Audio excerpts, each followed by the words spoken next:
Welcome to On Contact.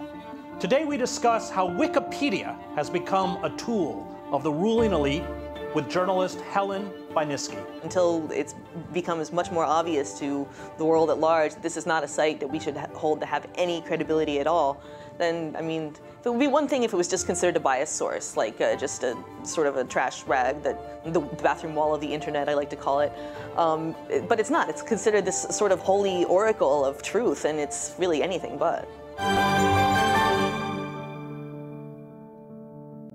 Wikipedia has become an online source for instant information about personalities, politics, conflicts, countries, and the array of contemporary and historical events that define our culture. But this online source is very different from the highly researched and scholarly entries in the old printed encyclopedias or academic journals that once graced library shelves. Its contributors and editors, who are largely anonymous, are not required to demonstrate any expertise in the subjects they write about and edit. They are often unpaid. There are those who bear grudges or champion particular ideologies and conspiracy theories, along with big business that closely monitors and edits all that appears about its products and business dealings, that have turned Wikipedia into a platform for propaganda. Nowhere is this more evident than the way Wikipedia treats left-wing, anti-capitalist critics such as the British MP George Galloway, along with journalists such as Glenn Greenwald and Seymour Hersh. Joining me to discuss Wikipedia and how it has become a tool to propagate the reigning ideologies and biases of the ruling elites is the investigative journalist Helen Bajnysky. So, explain to me how Wikipedia functions. Well, how it's supposed to function, or? Well, you can start with how it's supposed to function and then explain how it functions. Well, how it's supposed to function is you've got the entire internet full of unpaid volunteers who are interested in sharing their knowledge on a particular subject. Where did this number 100,000 come from? Over the years, the user base built up to a peak of 100,000 year 2007. And then gradually started to decline. You're talking about editors and contributors? Yeah, volunteers, contributors, people typing up entries on their things, and then somebody would come along and edit and say add something or change something or disagree with something. And then the other users would put their input, and it would gradually come to resemble some degree of what the consensus reality of what that particular entry's subject was.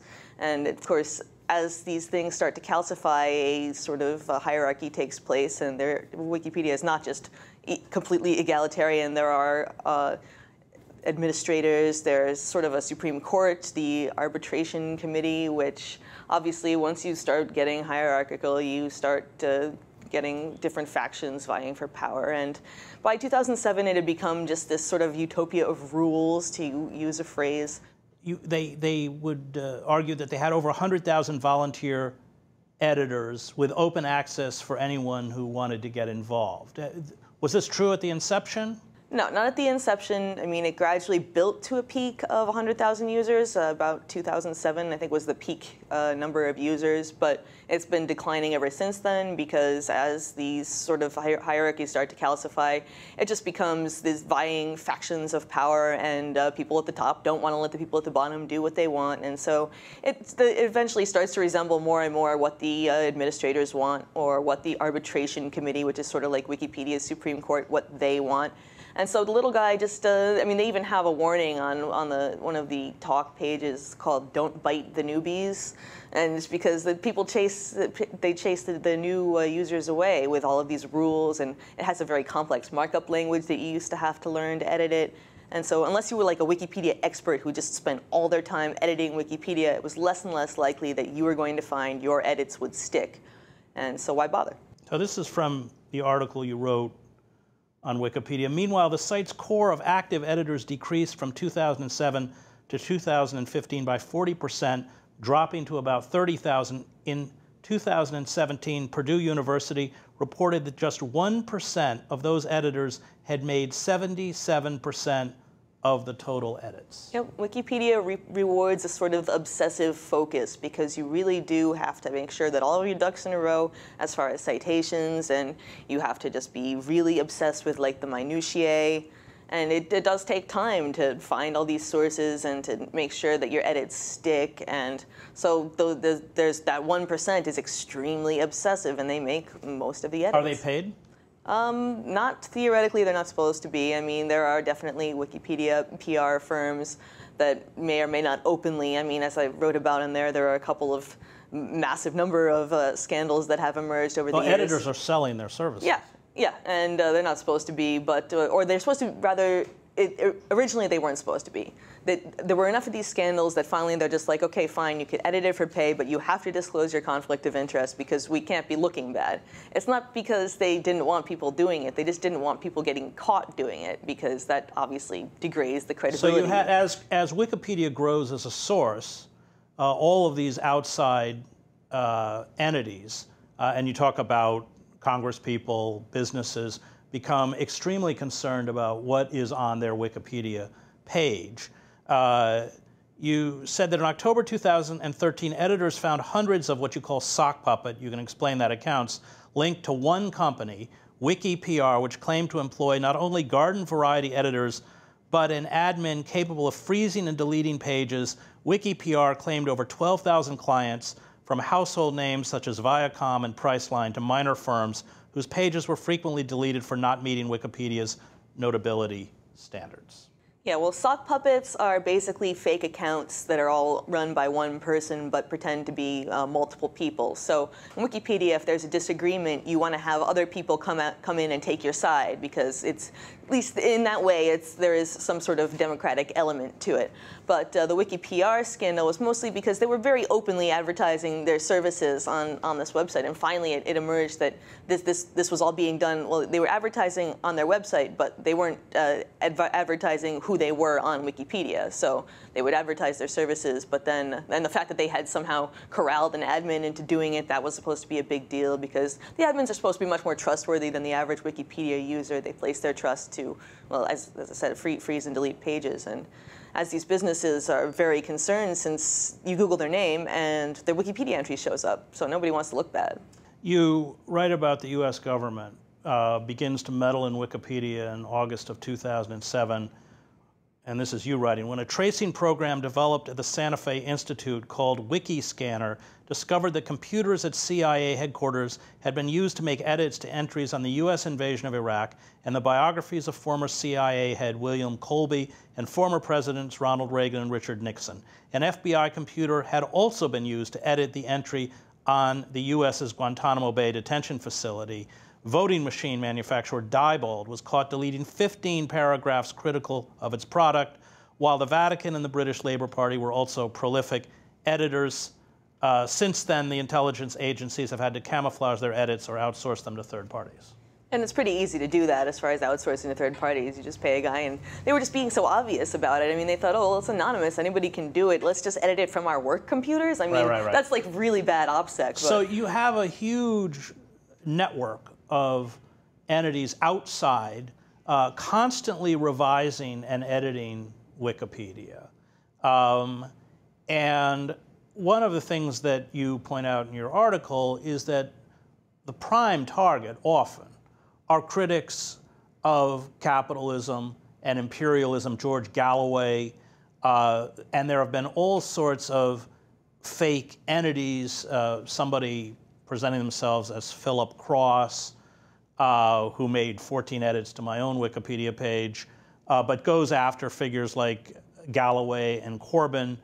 If it is a single person, who knows, made hundreds of thousands of edits, 130,000 edits to more than 30,000 pages, and all of them are about defaming critics. And this is definitely one of the obsessive types because he'll go in and make a tiny little change, and then if it's left alone, then just push it a little bit more. And this is either the sign of an extremely obsessive personality or a team that is working in concert. I mean, if you look at the amount of time that he spent editing, it's the equivalent of like a full-time job and then some. So I find it difficult to believe that it's a single person. But there's definitely a political double standard. I mean, people like Philip Cross are allowed to go after the left wing, the progressives, the anti-capitalist, anti-imperialist. But as you point out, while that is happening, while they are defaming those figures, there's a very clear intent on the part of the managers of Wikipedia to prop up other figures such as Hillary Clinton. Yes, she was the beneficiary of probably the most obvious Wikipedia PR campaign that was coming straight from the top. I mean, they hired the Clinton Foundation's PR firm, the Manassian Group. Wikipedia did? Yeah, well, Wikimedia, the nonprofit arm of Which is about revenues of what is it? Yeah, they make 75 million, I think was the last year revenue, and that's all donations? Donations, yeah. It used to be donations from users. Now it's donations from users and large corporations and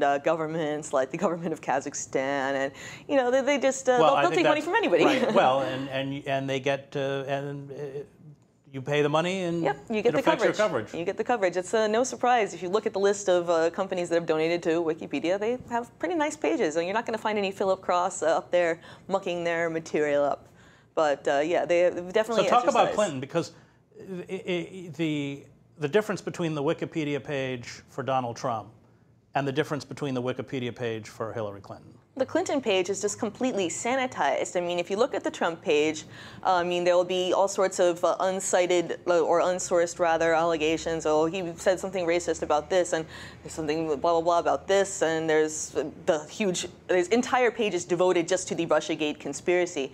Whereas Hillary Clinton, the page is so sanitized. For one thing, it's much shorter. Like, there's no mention. But you write in here, you can't even, as an outsider, you can't make any changes to that. It's protected. Page. I mean, I don't know to what degree it is protected, because there are varying levels. I would imagine her page is one of the most, because otherwise people would be coming in there and trying to set the record straight. I mean, there was definitely a user who systematically prevented any sort of edits about the Clinton Foundation's business in Haiti, making off with all that money. None of that was allowed to make it in there during election season. I would imagine it's still not allowed. Emails. Yeah, nothing makes it in there.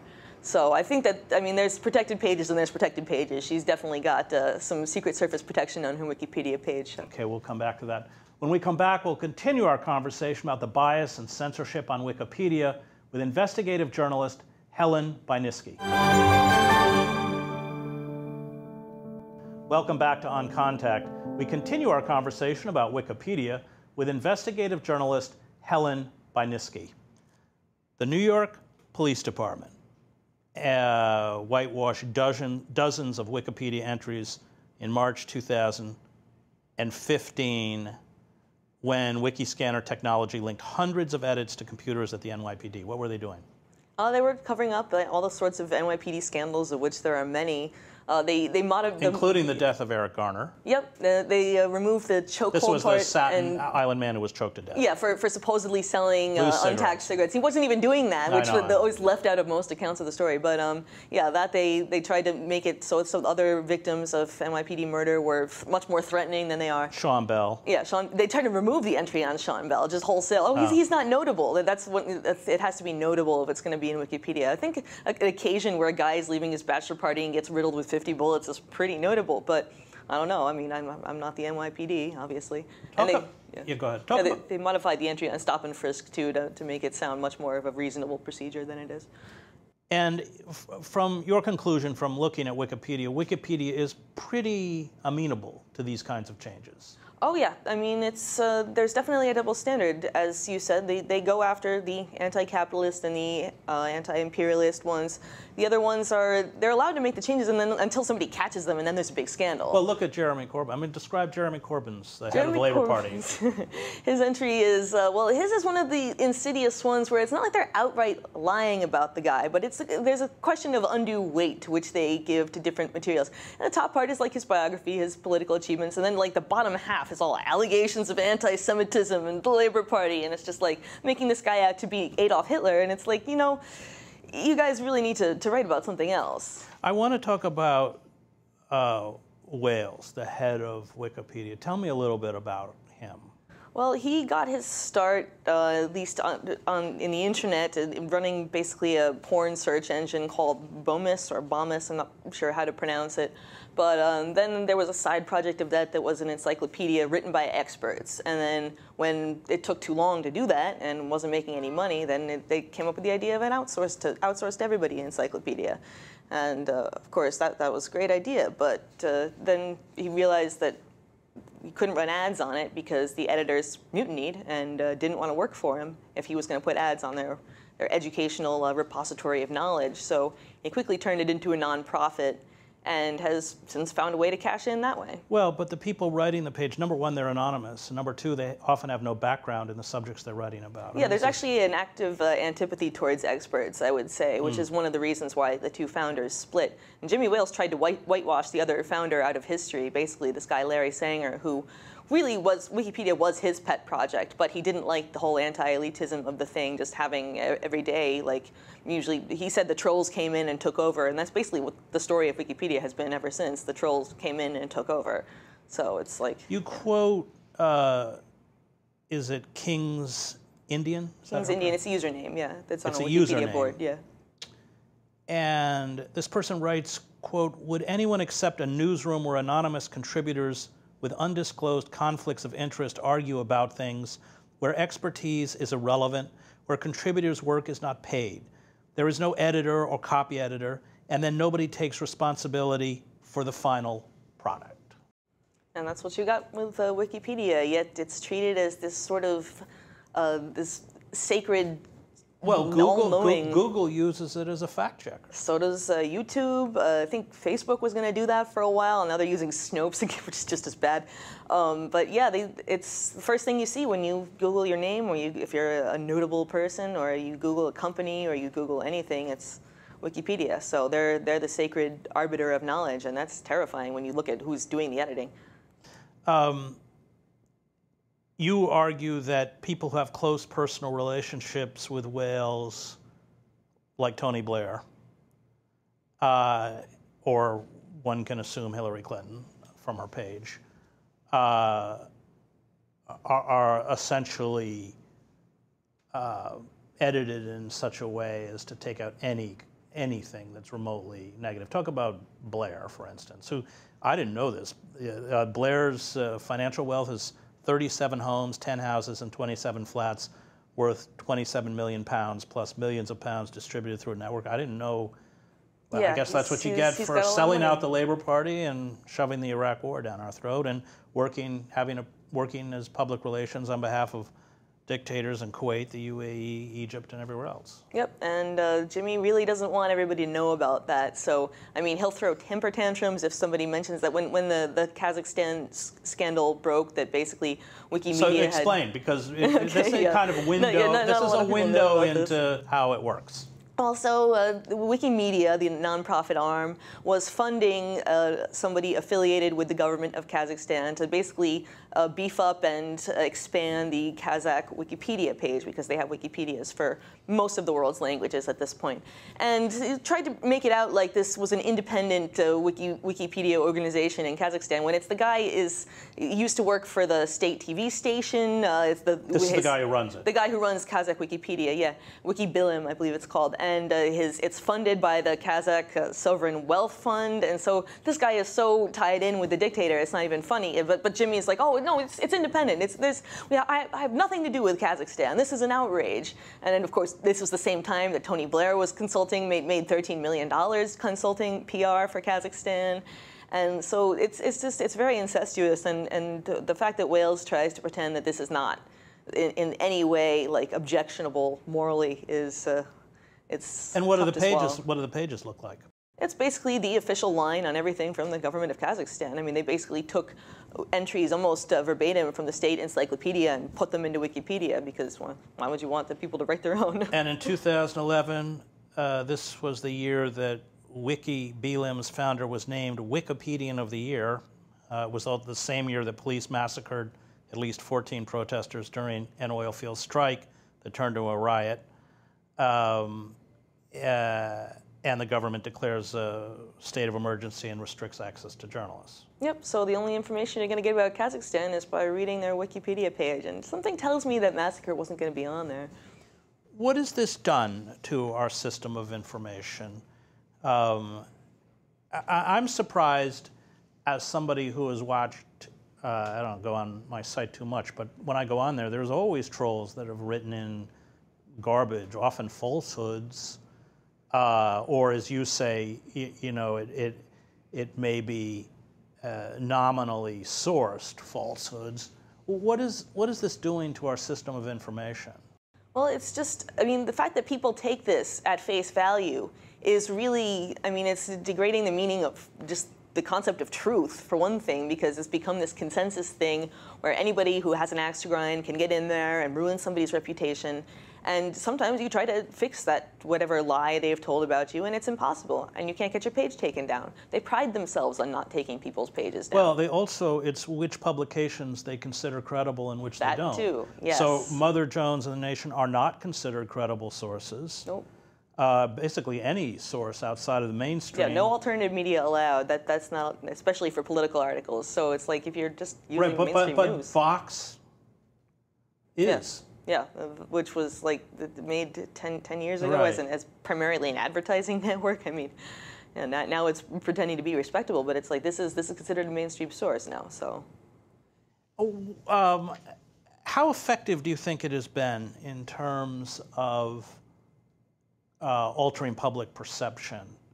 I unfortunately think it's been quite effective, because if somebody isn't very well versed in these topics, say progressive or leftist politics, and they go to Google somebody's name or they look them up on Wikipedia, that's what they'll see, and they don't really know, because maybe they're just interested in these things on a surface level. They don't know to question. I mean, well, they also don't know the biases of the people, the people who've edited the site, because they're anonymous. We don't know who they are. Yeah, I mean, you can see on there's a page for edit history where you can at least see the usernames, and you can see what that user's other edits are, but most people don't have time or inclination to do that. I mean, there's just some obviously ideologically motivated actors. They only work on a particular thing, which is supposed to be against the rules, but once again, the rules only apply to some people. You said there's no way to tell whether an editor is an expert or a malicious actor. In 2007, a prolific Wikipedia editor who claimed to be a graduate professor with degrees in theology and canon law was revealed to be a 24-year-old college dropout. Ryan Jordan, who contributed 16,000 Wikipedia entries during his time on the site, rose to become a member of the arbitration committee, Wikipedia's Supreme Court, before he was unmasked. It is a simple matter for powerful groups like the pharmaceutical industry and the CIA to infiltrate Wikipedia and libel their enemies, people like Gary Null, John Pilger, Seymour Hersh, and Glenn Greenwald, who have a history of shining the spotlight on the corruption and criminality of our institutions. How better to silence them than to assassinate their character? Yep, and like I said, just try to get your page taken down.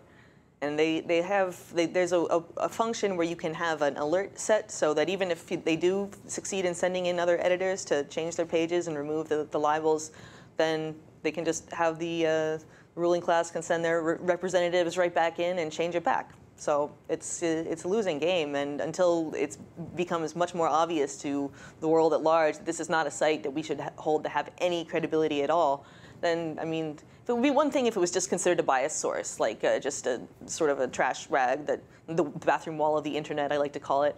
But it's not. It's considered this sort of holy oracle of truth, and it's really anything but. Well, as you know, many writers will tell you, I do events where people get up and read, to my horror, will just get up as an introduction and read a section of my Wikipedia page. Yeah, it's intellectual laziness, basically. I mean, you don't want to dig to find the real information, so you go to this sort of feeding trough of lazy trolls and dredge up what you get there, and then, I mean... Well, it's part of the whole assault on scholarship, on research, on verifiable fact. It's just one more mechanism by which public discourse is contaminated, isn't it? Very much so, and also there's the whole thing about, like, if you're not paying for something on the internet, then you're the product. So this just creates just replicable sort of brainwashed entities. Not even brainwashed. It's not even that much work that goes into it, but just like empty. Your need for a higher level of knowledge is not there. Right. Well, this is what happens when you sever yourself from a print-based culture. Unfortunately. That's the result. Thank you. That was investigative journalist Helen Bajniski. Her work can be found on the website helenofdestroy.com.